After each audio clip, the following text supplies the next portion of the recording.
Parents మెచ్చిన university Sankalchand Patel university, Gujarat.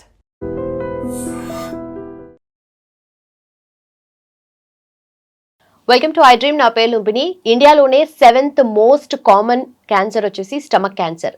ఎలా వస్తుంది, వచ్చిన తర్వాత ఎలాంటి జాగ్రత్తలు తీసుకోవాలి అండ్ ట్రీట్మెంట్ ప్రొసీజర్స్ ఏముంటాయి, లెట్స్ డిస్కస్. ఈ రోజు మనతో జాయిన్ అవబోతున్నారు గ్యాస్ట్రోఎంట్రాలజిస్ట్ డాక్టర్ హర్షతేజ గారు. ఆయనతో మాట్లాడదాం. Hello sir. హలో అండి. సో మోస్ట్ కామన్ క్యాన్సర్లో ఇండియాలో చూసుకుంటే 7th పొజిషన్లో ఉంది stomach cancer. So stomach cancer గురించి మాట్లాడితే ఫస్ట్ మేజర్ రీజన్స్ ఏముంటాయి సార్ రావడానికి?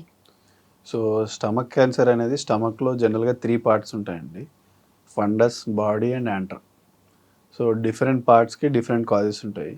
సో ఇండియాలో జనరల్గా చూసుకుంటే మోస్ట్ కామన్ కాజ్ ఏంటంటే ప్రతిదానికి జెనెటిక్ కాంపోనెంట్ అనేది ఒక మినిమల్ ఉంటుందండి. సో దాంతోపాటు ఆ precipitating factor or main triggering factor ఏంటంటే ఇండియాలో హెచ్ పైలోరీ అనే ఒక ఇన్ఫెక్షన్. సో అది మన water contamination or food contamination వల్ల చాలా మందికి వస్తుందండి.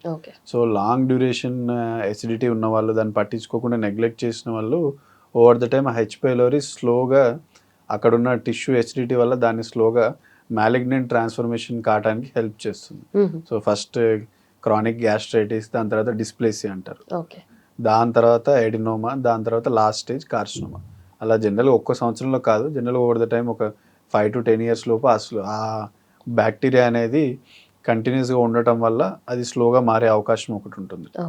అలాగే ఎట్రోఫిక్ గ్యాస్ట్రైటిస్ అంటారు, అది కూడా ఒక కారణం. మన స్టమక్ లైనింగ్ అంతా మొత్తం వెళ్ళిపోయినప్పుడు కూడా కావాల్సిన నార్మల్ ఎంజైమ్స్ కానీ యాసిడ్ సెక్రీషన్ లేనప్పుడు కూడా కొంతమందికి వచ్చే అవకాశం ఉంటుందండి.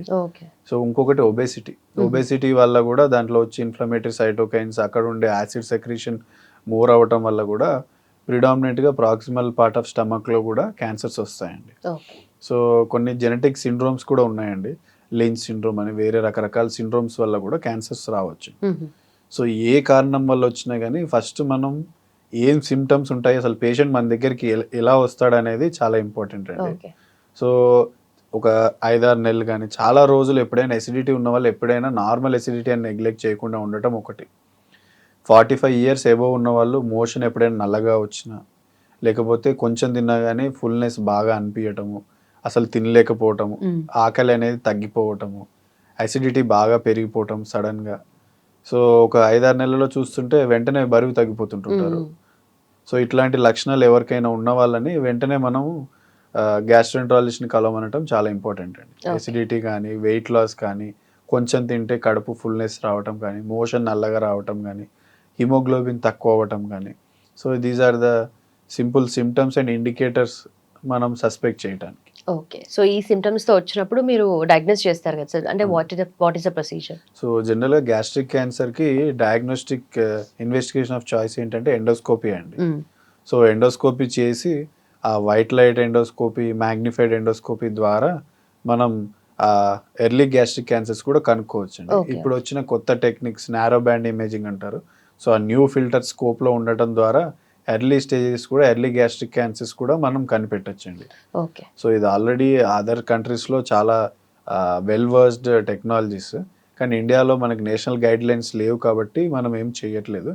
కానీ అదే జపాన్ తీసుకుంటే వాళ్ళు 25-30 yearsకే సిమ్టమ్స్ ఉన్న ప్రతి ఒక్కళ్ళకి ఎండోస్కోపీ చేసి ఎర్లీ గ్యాస్ట్రిక్ క్యాన్సర్స్ని కనుక్కోవడానికి ట్రై చేస్తారు. సో మనకి నేషనల్ ప్రోగ్రామ్స్ లేకపోయినా సిమ్టమ్స్ ఉన్న వాళ్ళు ఎవరైతే 40,000 దాటిన వాళ్ళు ఉంటే వెంటనే దగ్గర ఉన్న డాక్టర్ని కన్సల్ట్ అవ్వడం చాలా బెటర్ అండి. ఓకే. సో ఎక్కువగా ఏ ఏజ్ గ్రూప్కి రిస్క్ ఉంటుంది సార్?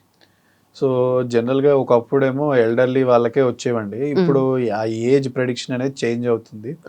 సో 35-40 years దాటిన వాళ్ళు దే షుడ్ బి అనే safer side and get a consultation. Okay. So మీరు ఇందాక అన్నట్టుగా అంటే సడన్ గా వెయిట్ లాస్ అవుతూ ఉంటే అదొక రెడ్ ఫ్లాగ్ అని కన్సిడర్ చేయొచ్చా? అవునండి, చేయొచ్చు.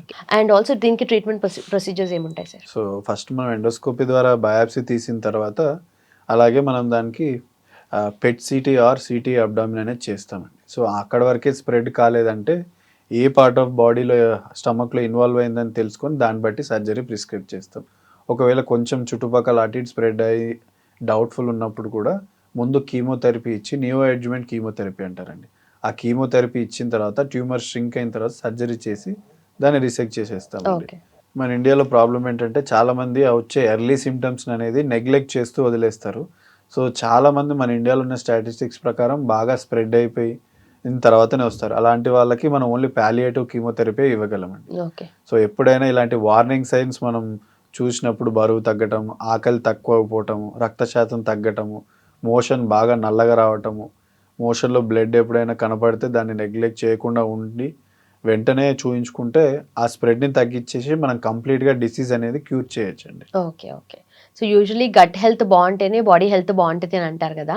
సో గట్ హెల్త్ కాకుండా వీళ్ళకి నార్మల్‌గా స్టమక్ క్యాన్సర్ ఉన్న వాళ్ళకి ఎలాంటి ఫుడ్ వీళ్ళకి రిస్క్ అనిపించచ్చు సార్? సో ఏ క్యాన్సర్‌కైనా రిస్కీ ఫుడ్, బ్యాడ్ ఫుడ్ అనేది అది ఫస్ట్ ఇనిషియల్ స్టేజెస్‌లో రాకముందే ఉంటుందండి. హ్మ్. ఫర్ ఎగ్జాంపుల్ ఇప్పుడు మీరు ప్రాసెస్డ్ ఫుడ్ గానీ, లేకపోతే high in nitrate content foods, ఈ ప్రాసెస్డ్ ఫుడ్ వల్ల గూడా స్టమక్ క్యాన్సర్ వచ్చే ఇనిషియల్ స్టేజెస్‌లో అది ఒక ట్రిగ్గర్ ఫ్యాక్టర్ లాగా హెల్ప్ అవుతుంది. So okay. ఎప్పుడైనా స్మోక్డ్ ఫుడ్, ప్యాక్డ్ ఫుడ్స్ వల్ల గూడా గ్యాస్ట్రిక్ క్యాన్సర్‌కి అది వన్ ఆఫ్ ద కాజ్ అండి. ఓకే. సో వచ్చిన తర్వాత దానివల్ల ప్రాబ్లమ్ ఉండొచ్చు, ఉండకపోవచ్చు అని కాదు గానీ, ఫస్ట్ ఇనిషియల్ స్టేజ్‌లో ఇప్పుడు కోలాన్ క్యాన్సర్ తీసుకున్నా మీరు హై రెడ్ మీట్ క్వాంటిటీ తీసుకోవటము, దాంట్లో ఉండే నైట్రేట్స్ వల్ల అయినా, ఈ స్మోక్డ్ ఫుడ్, ప్రాసెస్డ్ ఫుడ్ వల్ల కూడా సేమ్ కోలాన్ క్యాన్సర్ కూడా అలానే వస్తుందండి. ఓకే. సో రెడ్ మీట్ వల్ల మోర్ కోలాన్ క్యాన్సర్ రావడానికి ఛాన్స్ ఉంటుంది. ఎందుకంటే ఆ మీట్ డైజెస్ట్ అయిన తర్వాత వచ్చే నైట్రేట్స్ అనేవి ఆ పెద్ద పేగు మీద యాక్ట్ చేయడం వల్ల వచ్చే cancer colon cancer. Okay. So ఆ ఫుడ్ వల్ల ప్రాబ్లం మన స్టమక్ కూడా ఉండొచ్చండి. సో ఎప్పుడైనా గానీ ప్రాసెస్డ్ ఫుడ్ గానీ, హై రెడ్ మీట్ ఇంటేక్ కానీ ఉంచకపోవటం బెటర్ అండి. ఓకే. ఓకే. అండ్ ఆల్సో ఎక్కువగా వీళ్ళకి ఆపరేషన్ తర్వాత లేదంటే కీమోథెరపీ తర్వాత వీళ్ళు ఎలాంటి ఫుడ్‌ని తీసుకోవాలి సార్? అంటే లైఫ్ లాంగ్ వాళ్ళకి ఆబ్వియస్లీ ఇంకొంచెం జాగ్రత్తగా ఉండాలి కాబట్టి ఎలాంటి ఫుడ్ తీసుకుంటే బెటర్ అంటారు? ఏదన్నా గానీ హెల్తీ అండ్ అప్పటికప్పుడు తయారు చేసే ఫుడ్డే చాలా వాళ్ళకి అడ్వాంటేజ్ అండి. హ్మ్. ఎందుకంటే వాళ్ళకి ఉన్న లైఫ్ స్పాన్‌లో హ్మ్. ఒకవేళ ట్రీటబుల్ ఉన్న పేషెంట్స్‌కి ఆ సర్జరీ తర్వాత వాళ్ళ స్టమక్ వాల్యూమ్ అనేది చాలా తగ్గిపోతుందండి. సో అప్పుడు వాళ్ళు హెవీ ఫుడ్స్ తీసుకుంటే తొందరగానే ఫుల్‌నెస్ రావటము, ఎక్కువ తినలేకపోవటం ఉంటుంది. అలాంటి వాళ్ళకి తొందరగా అరిగే ఫుడ్ ఆ క్యాన్సర్ ఉన్న పేషెంట్స్ తీసుకోగలిగితే వాళ్ళ న్యూట్రిషన్ మెయింటైన్ చేయగలరు. వాళ్ళకి డే టు డే లైఫ్‌లో ప్రాబ్లమ్ కూడా ఉండదండి. And also sir lack of sleep వల్ల గట్ హెల్త్ అనేది ఎలా ఎఫెక్ట్ అవుతుంది? ల్యాక్ ఆఫ్ స్లీప్ వల్ల గట్ హెల్త్ అనే కాదండి, చాలా ఆర్గన్స్ ఎఫెక్ట్ అవుతాయి. సో మన బాడీ రీసైక్లింగ్ కానీ, రీసెట్ కానీ స్లీప్ అనేది చాలా ఇంపార్టెంట్ అండి. మీరు నిద్రలో పోతున్నప్పుడు మన బ్రెయిన్ గానీ, మన గట్ కానీ రీసైకిల్ అవుతుందండి. హ్మ్. సో ఆ రెస్ట్ తీసుకునేటప్పుడు గట్ రీసైక్లింగ్ అంటారు. అంటే మైగ్రేటింగ్ మోటార్ కాంప్లెక్స్ అనేవి మన గట్‌లో ఉంటాయండి. ఓకే. సో అవి మీరు స్లీప్ లేనవ్వటం వల్ల ఏమవుతుందంటే, ల్యాక్ ఆఫ్ స్లీప్ వల్ల మన నర్వస్ సిస్టమ్ అనేది మల్టిపుల్ హార్మోన్స్ రిలీజ్ చేస్తుందండి. సెరోటోనిన్ అనేవి అలాంటి, లేకపోతే స్ట్రెస్ ఇండ్యూస్డ్ కార్టిసాల్ ఎంజైమ్స్ కానీ. సో ల్యాక్ ఆఫ్ స్లీప్ అనేది ఇండైరెక్ట్‌గా ఒక స్ట్రెస్ అనే కాంపోనెంట్ లాంటిదే.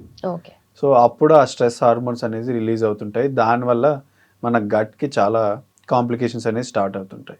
ఈ స్ట్రెస్ ఇండ్యూస్డ్ హార్మోన్స్ వల్ల గట్ పర్మియబిలిటీ అంటే దాంట్లోకి వచ్చే అబ్జార్ప్షన్ అనేది లీక్ అవ్వటము, హుహు. దాన్ని లీకీ గట్ అంటారు. సో ఇంక్రీజ్డ్ పర్మియబిలిటీ వల్ల అయినా, ఈ స్ట్రెస్ వల్ల, ఇంక్రీజ్డ్ హార్మోన్స్ వల్ల గట్ హార్మోనియం అనేది డిస్టర్బ్ అయ్యి ఓవర్ ద టైమ్ మీ గట్ కూడా సిమ్టమ్స్ లాగా ప్రెజెంట్ అవుతుంది. అండ్ ఆల్సో కొంతమందికి ఎన్ని వైటమిన్స్ అండ్ మినరల్స్ తీసుకున్నా బాడీ అబ్జార్బ్ చేసుకోదు అని అంటారు కదా సార్! అంటే అలాంటి వాళ్ళకి ఎందుకు అలా ఉంటుంది కండిషన్? అండ్ ఏం చేయొచ్చు అంటారు దానికి? సో జనరల్‌గా ల్యాక్ ఆఫ్ న్యూట్రియంట్ అబ్జార్ప్షన్ అనేది 3 రకాలు ఉంటుందండి. సో మ్యూకోజల్ డిసీజ్ అని ఉంటుంది. సో మన ఇంటెస్టైనల్ లైనింగ్‌లో మ్యూకోజా అని ఒకటి ఉంటుందండి. హ్మ్. సో అందులో మన మెజారిటీ ఆఫ్ న్యూట్రియంట్స్ అనేది డియోడినం అండ్ జిజినంలో మాత్రమే అబ్జర్వ్ అవుతాయండి. ఓకే. సో మీరు తినే ప్రతి తిండి స్టమక్‌లో మిక్స్ అయిన తర్వాత ఆ డైజెస్టివ్ ఎంజైమ్స్ లివర్ నుంచి వచ్చేవి, ప్యాంక్రియాస్ నుంచి వచ్చే వల్ల ఫుడ్ డైజెస్ట్ అవుతుంది. సో ఆ డైజెస్ట్ అయిన ఫుడ్ అనేది మన చిన్న పేగు ఫస్ట్ పార్ట్ ఆఫ్ ఫస్ట్‌లో ఉండే డియోడినంలో అయినా అబ్జర్వ్ అవ్వచ్చు, లేకపోతే జిజినంలో అయినా అబ్జర్వ్ అవ్వచ్చు. హ్మ్. సో దాంట్లో మల్టిపుల్ రకాల డిసీజెస్ ఉంటాయండి. సో లింఫాటిక్ ప్రాబ్లమ్ ఉండొచ్చు, మ్యూకోజల్ ప్రాబ్లమ్ ఉండొచ్చు. సో ఆ డిసీజెస్‌లో ఉన్న వాళ్ళకి అబ్జార్ప్షన్ అనేది ఉండదండి. ఓకే. సో దాన్ని మనం జనరల్‌గా ఎండోస్కోపీ చేసి దాన్ని మ్యూకోజల్ బయాప్సీ అనేది చేస్తాం. హ్మ్. సో ఆ బయాప్సీలో చూసే కామన్ డిసీజ్ మాల్ అబ్జార్ప్షన్ ఏంటంటే సీలియాక్ డిసీజ్. అంటే దాన్ని సింపుల్ ఎగ్జాంపుల్ అంటే వాళ్ళకి చపాతీ తిన్న మోషన్స్ అవ్వటము, ఓకే. పాలు తాగినా కొంతమందికి పాలు తాగితే వెంటనే మోషన్స్ అవుతుంటాయి. ఎందుకంటే వాళ్ళకి ఆ పాలు తాగే డైజెస్టివ్ ఎంజైమ్ అనేది వాళ్ళకు ఉండదు. సో అలాగే కొంతమందికి పాలు ఒక్కటే కాకుండా అన్ని న్యూట్రియంట్స్ అనేది అబ్జార్ప్షన్ ఉండదు. అందులో కామన్‌గా చూసేది సీలియాక్ డిసీజ్ గానీ, ఇండియాలో కొంతమందికి బాగా కంటామినేటెడ్ వాటర్ తాగిన వాళ్ళకి ఇన్ఫెక్షన్ వల్ల కూడా అబ్జార్ప్షన్ డిఫెక్ట్స్ వస్తాయండి. ఓకే. సో అలాంటి వాటికి ఎండోస్కోపీ చేసి ఫస్ట్ అల్సర్స్ ఉన్నాయో లేవో చూస్తాము. ఏం లేకపోతే ఆ బయాప్సీ ద్వారా దాన్ని డయాగ్నోస్ చేసి దాని ప్రకారం ట్రీట్ చేస్తాం. అందులో కూడా దొరకకపోతే సిటీ స్కాన్ చేయటము, లేకపోతే దాని అబ్జార్ప్షన్ అయిన తర్వాత ఆ బ్లడ్ వెజల్స్ ఆర్ లింఫాటిక్స్లో ఉన్న ప్రాబ్లం ఏమైనా ఉందా లేదా అని ఒక్కొక్క ఇటియాలజీ మనం వెతుక్కుంటూ దాన్ని ట్రీట్ చేయొచ్చండి. Right sir, thank you so much. Okay.